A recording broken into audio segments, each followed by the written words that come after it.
నిరుద్యోగులు కాంగ్రెస్ పార్టీ అధికారంలోకి వచ్చిన దగ్గర నుంచి మా ఉద్యోగాలు మాకు ఇవ్వాలంటూ కూడా ధర్నాలు రాస్తారోకోలు చేసినప్పటికీ ప్రభుత్వం మాత్రం దున్నపోతు మీద వర్షం పడ్డ తీరులో వ్యవహరిస్తుంది. ఈ విషయం అందరికీ తెలుసు. ఈరోజు గాంధీ భవన్లో పిసిసి అధ్యక్షుడు మహేష్ కుమార్ గౌడ్కి వినతి పత్రం ఇవ్వడానికి వెళ్ళినటువంటి నిరుద్యోగులపై కూడా దాడి చేశారు అంటూ కూడా నిరుద్యోగులకి ఆరోపిస్తున్న పరిస్థితి. మనతో పాటు ఇంద్రా నాయకుడిని మాట్లాడే ప్రయత్నం చేద్దాం.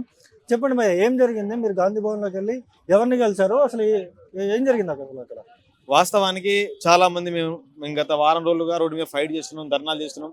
చాలా మంది ఏమంటున్నారంటే ఒక్కసారి మీరు కూడా గాంధీ భవన్కి వెళ్ళి రిప్రజెంట్ చేయండి అని చెప్పేసి కాంగ్రెస్ పార్టీ నాయకులే మాకు అంతర్గతంగా మాట్లాడితే, సరేలే ఒకసారి గాంధీ భవన్ పోతే నష్టం ఏముందని చెప్పేసి పిసిసి గారికి రిప్రజెంట్ లెటర్ ఇవ్వడానికి వచ్చినాం. తక్షణమే 19,000 పోస్టులు భర్తీ చేయాలి, దానితో పాటు జియో ఫార్సీ రద్దు చేయాలనే ఉద్దేశంతో గాంధీ భవన్కి వెళ్తే అక్కడ పిసిసి గారిని కలిసే క్రమంలో ఆయన యూత్ కాంగ్రెస్ అధ్యక్షుడు శోచిరెడ్డి గారు మా మీద దురుసుగా మాట్లాడే ప్రయత్నం చేస్తుండ్రు, దురుసుగా ఇట్లా ఫోన్ కింద పడేసే ప్రయత్నం చేస్తుండ్రు. అంటే మేము ఏం చేసినాం? మేము కాంగ్రెస్ పార్టీ పనిచేసినాం, నువ్వు ఎక్కడున్నావు? నువ్వు మేము కాంగ్రెస్ పార్టీ కోసం బస్ యాత్ర చేసినాం, నువ్వు ఎక్కడున్నావు? ఎక్కడున్నావు? మాట్లాడినావు? ఎప్పుడైనా మాట్లాడినావు మా గురించి? నువ్వు ఏదో 10 వచ్చిందని చెప్పేసి ఇలా దురుసుగా పడితే కరెక్టా? ఇది ఏం అడుగుతున్నావు? మీరు 2 లక్షల ఉద్యోగాలను భర్తీ అన్నారు, జాబ్ క్యాలెండర్ అన్నారు, మెగా డిఎస్సీ అన్నారు, 19,000 భర్తీ చేయాలని చెప్పేసి మేము ప్రతిరోజు దిల్సులో ధర్నాలు చేస్తుంటే కనీసం మీరు కనికరించకుండా మా మీద దాడులు చేస్తారా? కాంగ్రెస్ పార్టీకి మేము ఎంత పని చేసినాం అంటే మీకు బాగా తెలుసు. ఎందుకంటే ఆ రోజు బస్ యాత్రలు చేసినాం, చాలా చేసినాం. మరి ఇలా మాకు వినతి పత్రం ఇవ్వడానికి పోతే కనీసం మమ్మల్ని మాట్లాడనీయకుండా మా మీద దురుసుగా మాట్లాడే ప్రయత్నం చేస్తున్నారు వాళ్ళు. ఇప్పుడు మీరు అక్కడ లోపలికి వెళ్ళిన తర్వాత అసలు మీరు ఏం రిప్రజెంటేషన్ ఇద్దాం అనుకున్నారు? మిమ్మల్ని ఎందుకు అడ్డుకోవాల్సి వచ్చింది? మరి అడిగినరా ఈ విషయాన్ని? అదే అడిగినాం, బల్మూరి వెంకట గారిని కూడా అడిగినాం. అక్కడ ఏంది మేము ఇక్కడ సామరస్యంగా చాలా మంది ఇంటెలిజెన్స్ పోలీసులు కూడా వచ్చారు, చాలా మంది కూడా. సార్ మేము చాలా సామరస్యంగా ఈ వినతి పత్రం ఇవ్వడానికి వచ్చాం. 19,000 ఉద్యోగాలు ఏవైతే ఉన్నాయో మాకు 5,000 వద్దు, 19,000 కావాలి. 19,000తో పాటు జియో ఫార్సీ రద్దు చేయాలి.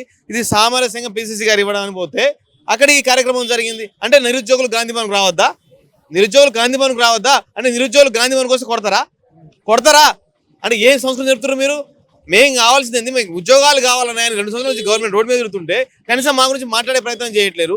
ఇలా మేమే సరే ఒకసారి పిసిసి గారిని కలుగుతాం, మా సమస్యను గురించే ప్రయత్నం చేస్తే మా మీద దాడి చేసే ప్రయత్నం చేస్తున్నారు. అంటే ఇది కాంగ్రెస్ పార్టీ అనుకుంటున్నారా, రౌడీ షీటర్ల పార్టీ అనుకుంటారా? నాకు అర్థం కావట్లేదు. ఇలా మమ్మల్ని మీరు అంటుండ్రు, మేము లేకపోతే మీరు అధికారం వచ్చేదా? మేము లేకపోతే రేవంత్ రెడ్డికి 10 వచ్చేదా? మేము లేకపోతే అందరికీ ఇలా మంత్రులు అనుభవించడంలా మీకు పిసిసి వచ్చేదా? ఇలా మేము కష్టపడ్డాం కాబట్టి కాంగ్రెస్ పార్టీ వచ్చింది. మేము లేకపోతే మీరు లేరు. ఇలా మేము అడుగుతున్నాం, మేము ఎమ్మెల్సీ పదవులు అడుగుతున్నాం, ఎమ్మెల్యే పదవులు అడుగుతున్నాం, ఏ పదవులు కూడా అడుగుతున్నాం. మాకు కావాల్సిన 2 లక్షల ఉద్యోగాలతో పాటు 19,000 ఉద్యోగాలు తక్షణమే భర్తీ చేయాలని కోరుకుంటున్నాం. దాంతో జియో ఫార్సీ రద్దు చేయాలనుకుంటున్నాం, ఏజ్ పెంచాలనుకుంటున్నాం. ఏదైతే మీ వలన మీ 2020 నోటిఫికేషన్ ఇప్పుడు దాని నోటిఫికేషన్ అంటే నోటిఫికేషన్ 4 సంవత్సరాలు అయిపోయింది. దానికోసం మేము వయసు పెంచాలనుకుంటాం. కానీ మీరు ఏం దానికి మేము ఇలా భరించాల్సి బాధపడాల్సిన అవసరం ఏర్పడుతుంది. చెప్పండి భయ్, ఏం జరిగింది? మీరు లోపలికి వెళ్ళిన తర్వాత మిమ్మల్ని ఎవరు అడ్డుకున్నారు? ఫోన్ ఎందుకు లాక్కున్నారు? అసలు పిసిసి గారిని కలిసే క్రమంలో ఆల్రెడీ కలిస్తే మన బ్రదర్ది ఇంద్రాది ఫోన్ లాక్కుని మరి కొట్టే ప్రయత్నం కూడా చేస్తూ ఉన్నారు. దీన్నైతే మేము నిరుద్యోగుల పక్షాన తీవ్రంగా ఖండిస్తున్నాము.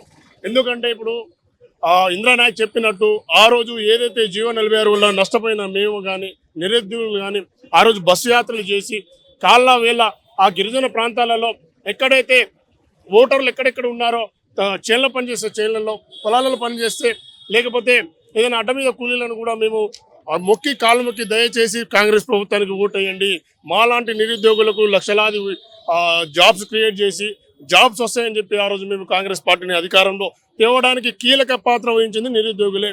మరి ఈరోజు ఇటువంటి క్రమంలో పిసిసి గారికి మేము ఏదైతే విన్నవించుకునేది ఒకటే, 19,000 ఖాళీలు ఉన్నాయి. ఇది మీరు చెప్పిన లెక్కలే, ప్రభుత్వ లెక్కల ప్రకారం 19,000 ఖాళీలు గతంలో ఉన్న డీజీపీ గారు కూడా చెప్పారు, ఇప్పుడున్న డీజీపీ సివి ఆనంద్ గారు కూడా చెప్పారు. 19,000 ఖాళీలను తక్షణమే భర్తీ చేయాలి. 5,000 పోస్టులు ఆల్రెడీ ఫైనాన్స్ క్లియరెన్స్ వచ్చిందని చెప్తున్నారు. 5,000 పోస్టులు వస్తే కేవలం ఇక్కడ ఉమ్మడి హైదరాబాద్ రంగారెడ్డి డిస్టిక్లో ఉన్న కమిషనరేట్ పరిధిలోనే 3,000 నుంచి 4,000 పోస్టులు ఇక్కడే వస్తాయి. ఈ 5,000 పోస్టులు ఎవరికి సరిపోయే పరిస్థితి ఉండదు. వివిధ కోటాలు చూసుకుంటే ఎస్సీ ఎస్టీ అలాంటి కేటగిరీలు చూసుకున్నా ఒక్కొక్క క్యాస్ట్కి ఒక్కొక్క పోస్ట్ వచ్చే పరిస్థితి ఉన్నది. కాబట్టి అది నోటిఫికేషన్ ఇవ్వకపోయినా పర్లేదు, ఖచ్చితంగా మాకు ఇస్తే జంబో నోటిఫికేషన్ 19,000 తోటి ఇవ్వాలి. అదేవిధంగా ఎస్ఐపిసి ఏదైతే మేము చెప్తుంది ఒకటే, గత 2022 నుంచి ఈ రోజు వరకు అంటే 4 సంవత్సరాల క్రమంలో పోలీస్ నోటిఫికేషన్ ఒకటి కూడా రాలేదు. అంటే వాడు చదువుకునేవాడు 4 సంవత్సరాలు ఏజ్ పెరిగినట్టే. కాబట్టి తక్షణమే ఏజ్ రిలాక్సేషన్ సంబంధించి జియోను వెంటనే రిలీజ్ చేయాలి. ఎందుకంటే 36 సంవత్సరాలు పీసీ కానిస్టేబుల్కి ఇవ్వాలి, ఎస్ఐకి 38 సంవత్సరాలు ఇవ్వాలి. ఎందుకంటే గత 4 సంవత్సరాల నుంచి నోటిఫికేషన్ లేదు కాబట్టి ఖచ్చితంగా ఇవ్వాలి. అదేవిధంగా గుదిబండలాగా తయారైంది జీవో నెంబర్ 46. మాలాంటి ఇప్పుడు మెరిట్ స్టూడెంట్స్ మేమందరము, మాలాంటి మెరిట్ స్టూడెంట్లను పోలీస్ డిపార్ట్మెంట్లో తీసుకుంటే మాలాంటి వాళ్ళు పనిచేస్తారు. కానీ సోమరిపోతులను ఏ జాబ్ 60-70 మార్కులు వచ్చిన వాళ్ళని తీసుకుంటే మాత్రం ఆ పోలీస్ వ్యవస్థ కూడా రోజు ఫస్ట్ పట్టే అవకాశం ఉంటుంది. కాబట్టి మెరిట్ నిరుద్యోగులకు సంబంధించినంత వరకు పోరాటం చేసే వాళ్ళంతా కూడా పేటీఎం బ్యాచ్, అందుకని మేము దగ్గరికి రావట్లేదంటూ కూడా గతంలో కూడా మాట్లాడిన పరిస్థితి ఉంది. ఎట్లా చూస్తారు అన్న? పేటీఎం బ్యాచ్ ఎవరనేది మీరు వాళ్ళు రుజువు చేయాలి. ఎవరికి డబ్బులు పంపించారో రుజువు చేయాల్సిన పరిస్థితి వాళ్ళ మీద ఉంది. పేటీఎం బ్యాచ్ అంటే అది మాత్రం ఎవడైతే అంటాడో వాడిని మాత్రం ఈడ్చుకొని తన్నే కొట్టే ప్రయత్నం చేస్తాము. నిరుద్యోగులు మేము కరెక్ట్ ఫైట్ చేస్తున్నాం అన్న. ఇప్పుడు మాకు వచ్చి ఒకళ్ళు సపోర్ట్ చేస్తున్నప్పుడు మీ అధికార పార్టీ మాకు సపోర్ట్ చేయదన్న, నీ మీదనే ధర్నా చేసి నువ్వే సపోర్ట్ చేయాలంటే చేయరు. అప్పుడు ఎటువంటి ఏదో బీఆర్ఎస్ నాయకులుగా మేము కలిసే ప్రయత్నం చేస్తాం తప్ప డబ్బులు తీసుకునే పరిస్థితి ఇక్కడ ఉండదు. పేటీఎం అంటున్నవాడు వాళ్ళు లుచ్చా మాటలు అయితే అలాంటి మొన్న బీజేపీ వాళ్ళు వచ్చారన్న, అంటే బీజేపీ వాళ్ళు కూడా మాకు పేటీఎం చేస్తున్నట్ట. అటువంటి మాటలు అయితే మీరు మానుకోండి దయచేసి చెప్తున్నా. పంచలు కూడా తీసుకొట్టే ప్రయత్నం చేస్తాము. ఎందుకంటే మేము ఇప్పటికీ కాస్ట్ తోటి ఫైట్ చేస్తున్నామన్నా. మాకు జాబులు రావాలి. మేము పొలిటీషియన్స్ అవుతామని చెప్తలేము, మేము ఎమ్మెల్యేలు ఎంపీలు అవుతామని చెప్తలేము, ఎమ్మెల్సీలు అవుతామని చెప్తలేము. మాకు కావాల్సింది జాబ్స్. ఏదైతే మెరిట్ ప్రతిపాదికన కింద మీరు తీసుకొని చెప్తున్నాం. గత ప్రభుత్వం మోసం చేసింది, ఓకే 40 రోజులు వాళ్ళే తెచ్చారు. ఇప్పుడు ఈ ప్రభుత్వాన్ని సవరించాల్సిన బాధ్యత పూర్తి ప్రభుత్వం తీసుకోవాలి. దయచేసి ఇప్పుడు ఈ ప్రభుత్వానికి వేడుకునేది ఒకటే, ఈ యొక్క గిరిజన ప్రాంతాలలో ఉన్న చాలా మంది అట్టడుగు స్థాయిలో ఉన్న వాళ్ళకు ఒక డ్రీమ్ ఉంటుంది. వేరే జాబులు ఏం పడవు. పోలీస్ జాబు, ఈ పోలీస్ ప్యాషన్ తోటి పోలీస్ కావాలని వాడు గత 10 సంవత్సరాల నుంచి చదువుతూ ఉన్నాడు. అటువంటి వాళ్ళకి ఏజ్ అయిపోయింది కాబట్టి ఖచ్చితంగా ఏజ్ పెంచాల్సిన పరిస్థితి ఉంటుంది. అదేవిధంగా లాంగ్ జంప్ విషయంలో కూడా 4 మీటర్లు ప్రపంచంలో ఈ దేశంలో ఎక్కడా లేదు. ఏ పోలీస్ రిక్రూట్మెంట్ బోర్డు, ఏ రాష్ట్ర బోర్డు ఈ 4 మీటర్స్ పెట్టలేదు. ఈవెన్ ఆర్మీలో సదా 4 మీటర్స్ లేదు. కాబట్టి 3.8 మీటర్స్ ఖచ్చితంగా 3.8 మీటర్స్ పెట్టాలి. ఏదైతే 1600 మీటర్ని కొనసాగిస్తూనే 3.8 పెట్టేసి ఆ షార్ట్ పుట్ విషయంలో కూడా తగ్గించాల్సిన అవసరం ఉంది రాష్ట్ర ప్రభుత్వం పైన. చెప్పండి అన్న, మీరు చెప్పండి. ఇప్పుడు మీరు ఎప్పటి నుంచో కూడా పోరాటాలు చేస్తూ ఉన్నారు. ఇప్పుడు కాంగ్రెస్ పార్టీ అధికారంలో రావడానికి మీరే కీలక పాత్ర పోషించారు. ఇప్పుడు వీళ్ళేమో పేటీఎం బ్యాచ్ అంటున్నారు. కనీసం ఉస్మానియా స్టూడెంట్స్ కూడా కాదు, వీళ్ళు నిరుద్యోగులు కాదు, కనీసం చదువుకున్న వాళ్ళు కాదు, మేము ఉద్యోగాలు ఇచ్చినాం, వీళ్ళకి రాలేదంటే వీళ్ళు చదువుకునేటోళ్ళు కాదు అంటూ కూడా చాలా మంది కాంగ్రెస్ పార్టీ నాయకులు గతంలో కూడా మాట్లాడారు. ఎట్లా చూస్తారు అన్న? వాళ్ళు చెప్పినంత మాత్రాన ఇప్పుడు మీరు అన్నట్టుగా మేము కూడా అవ్వము. ఎందుకంటే గత ప్రభుత్వం మాకు అన్యాయం చేసిందని చెప్పేసే కదా కాంగ్రెస్ పార్టీని గెలిపించినాము. అప్పుడు పక్క ఇందిరా బస్ యాత్ర చేస్తే మా జియో నెంబర్ 46 బాధితులంతా కూడా మేము తుంగతుర్తి, నకరకాల, మిరియాలు కూడా అని చెప్పేసి అంతా కూడా ఎస్టీ సామాజిక వర్గం తండాలు ఉంటాయి, వాళ్ళని కూడా మోటివేట్ చేయాలనే ఉద్దేశంతో అన్ని జిల్లాల పరంగా మేము తిరిగినాము. ఆ విషయం వాళ్ళకు కూడా తెలుసు, మా దగ్గర అన్ని ఆధారాలు ఉన్నాయి. సో కాబట్టి ఒక విషయం అన్న, నిజంగా కాంగ్రెస్లో ఉన్నటువంటి కేబినెట్ మంత్రులు ఎవరైతే ఉన్నారో ఎవరికి కూడా నిజంగా జియోల పట్ల అవగాహన లేదు. చాలాసార్లు మా మిత్రులు అన్నారు వీళ్ళని కలిసి మనం మాట్లాడదామని. వాళ్ళకి మా జియో గురించి, జియో 46 కావచ్చు, 29 జియో కావచ్చు, సరే జియోలో ఇబ్బందులు అవుతుందంటే అది ఏ సర్వే నెంబర్ అంటున్నారు వాళ్ళు. సో కాబట్టి మాకు చాలా హాస్యాస్పదంగా అనిపిస్తుంది. ఇప్పుడు ఇంత కూడా గాంధీ భవన్లో వెళ్దామంటే కూడా నాకు రావాలని కూడా లేదు. ఎందుకంటే బల్మూరి వెంకటన్న వస్తుందని చెప్పేసి తెలిస్తేనే వచ్చినా నేను.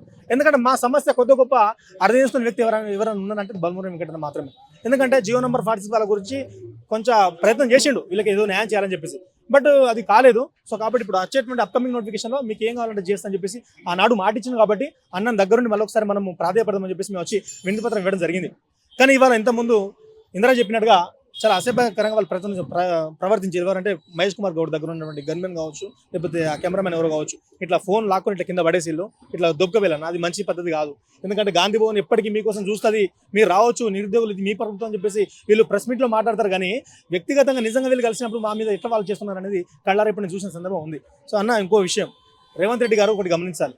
మీరు గత ప్రభుత్వంలో ఉన్నటువంటి ఉద్యోగ నోటిఫికేషన్ ఎప్పుడు ఇచ్చినా కూడా విమర్శించారు కదా, ఆ ప్రభుత్వం చాలా విమర్శించారు వీళ్ళు. మరి ఇప్పుడు ఏమైంది? ఇప్పుడు మీ చేతుల్లో పవర్ ఉంది కదా.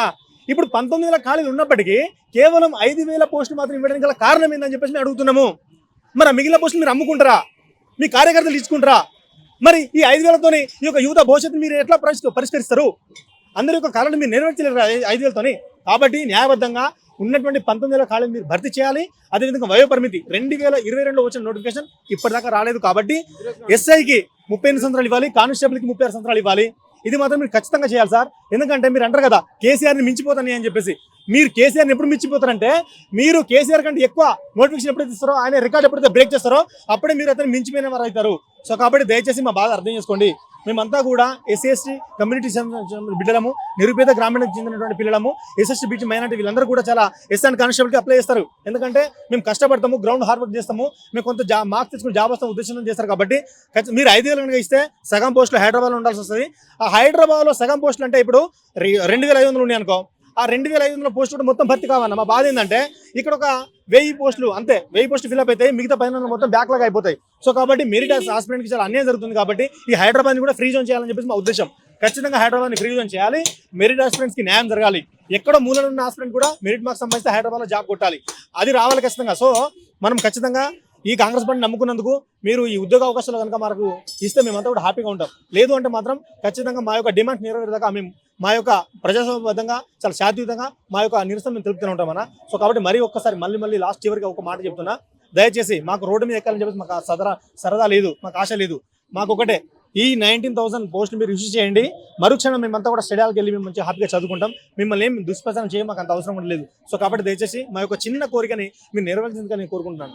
జై తెలంగాణ. చెప్పండి అన్న, మీరు చెప్పండి. ఇప్పుడు మీరు ఎప్పటి నుంచో కూడా పోరాటం చేస్తున్నారు. ఇప్పుడు ఫిరోజ్ ఖాన్ కూడా ఇక్కడ నుంచి వెళ్ళిండ్రు, వెళ్తుంటే అన్న వెళ్ళి మరి ఇది ఇవ్వడానికి వెళ్తే ఎంప్లాయ్మెంట్ అంటే నో అంటున్నారు. ఇప్పుడు మరి ఏం చేయబోతున్నారు మీరు? December 3 ఏదైతే కాంగ్రెస్ ప్రభుత్వం December 3, 2023 నాటు అసెంబ్లీ ఫలితాలు రావడం జరిగింది. December 7, 2023 నుంచి గవర్నమెంట్ ఫామ్ అయింది. అప్పటి వరకు అప్పటి నుంచి ఇప్పటి వరకు దాదాపు 3 సంవత్సరాలు అవుతుంది. ఈ 3 సంవత్సరాల వ్యవధిలో, 3 సంవత్సరాల కాల వ్యవధిలో ఇప్పటి వరకు ఒక నోటిఫికేషన్ లేనటువంటి పరిస్థితి.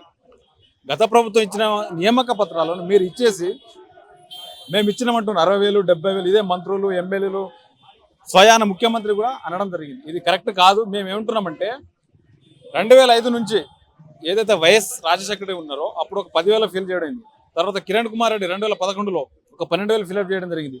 తర్వాత గవర్నమెంట్ తెలంగాణ ఫార్మేషన్ అయినప్పుడు 2014 కేసీఆర్ మొట్టమొదటి నోటిఫికేషన్ ఇచ్చారు. 2016లో 9,000+ అంటే అప్రాక్సిమేట్లీ 10,000 ఇచ్చారు. 2018లో 15,000 ఇచ్చారు. 2023లో 16,000 పైచలకు ఇచ్చారు. మేము ఏమంటున్నామంటే గౌరవనీయులు రాష్ట్ర ముఖ్యమంత్రి వర్యుల్ని 19,000 ఖాళీలని మీరే చెప్పడం జరిగింది. డీజీపీ స్వయాన డీజీపీ మాజీ డీజీపీ శివధర్ రెడ్డి గారు చెప్పడం జరిగింది. ఇప్పుడు డీజీపీ సివి ఆనంద్ కూడా చెప్పడం జరిగింది. 19,000 ఖాళీలను వీళ్ళే చెప్పడం జరిగింది. వీళ్ళే 5,000 ఇస్తామని అంటున్నారు. ఈ అందరు ముఖ్యమంత్రుల కంటే మీరు 19,000 ఇచ్చి వీళ్ళకంటే హైలైట్ అవ్వాలని 19,000 ఖాళీలు ఇస్తే మీరే హైలైట్ అవుతారు అందరు సీఎంల కంటే. గత వారం 10 రోజుల నుంచి దిల్సుఖ్ నగర్లో కావచ్చు, చిక్కడపల్లిలో కావచ్చు, అశోక్ నగర్లో కావచ్చు, ఉస్మానియా యూనివర్సిటీలో కావచ్చు ఉద్యోగ నోటిఫికేషన్ ఇవ్వాలనేసి 5,000 కానిస్టేబుల్ను 19,000 ఖాళీలు భర్తీ చేయాలని గత వారం 10 నుంచి ఈ అన్ని ఏరియాలను పోరాటం చేస్తున్నాం జరిగింది. కాబట్టిగా 30 లక్షల నిరుద్యోగుల తరపున ఈ రోజు మేము గాంధీ భవన్కి ఎవరైతే టీపీసీసీ తెలంగాణ ప్రదేశ్ కాంగ్రెస్ కమిటీ అధ్యక్షులు మహేష్ కుమార్ గౌడ్ గారిని మేము కలవడానికి వస్తే యూత్ కాంగ్రెస్ లీడరు మాతో దురుసంగా ప్రవర్తి ఇందిరానాయక్ని ఫోన్ గుంజుకోవడం జరిగింది, నెట్టడం కూడా జరిగింది. ఇది చాలా 30 లక్షల నిరుద్యోగుల తరపున ఈ స్ట్రాంగ్లీ కండెమ్నింగ్, చాలా తీవ్రంగా ఖండిస్తూ ఉన్నాము. ధన్యవాదములు.